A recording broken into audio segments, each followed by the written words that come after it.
फैसलाबाद से मोहम्मद अशफाक मुगल मंशियात फरोशों नाजायज असला रखने वालों की शामत आ गई। पंजाब पुलिस का जिला भर में मंशियात फरोशों और नाजायज असला रखने वालों के खिलाफ क्रैकडाउन। सीपीओ फैसलाबाद की हदायत पर फैसलाबाद पुलिस ने मंशियात फरोशों के खिलाफ क्रैकडाउन करते हुए मुख्तलिफ थानाजात में कार्रवाइयां कर दी। मंशियात फरोशों के खिलाफ कार्रवाई अमल में लाते हुए 15 मुकदमात का अंदराज करके 15 मुल्जमान को गिरफ्तार कर लिया।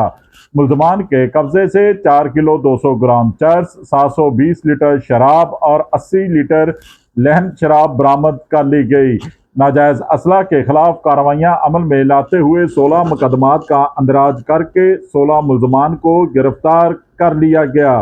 मुल्जमान के कब्जा से 14 अदद पिस्टल, 1 अदद रिपीटर, 12 बोर, 1 अदद छुरी और मतअद्दद गोलियां व कारतूस बरामद कर लिए गए। जराइम पेशा अफराद के खिलाफ मौसर कार्रवाइयां जारी रहेंगी। सीपीओ फैसलाबाद ने वाज़ेह पैगाम जारी कर दिया। देखते रहिए GS न्यूज़। इस वीडियो को लाइक करें, हमारे चैनल को सब्सक्राइब कर बेल आइकन जरूर प्रेस करें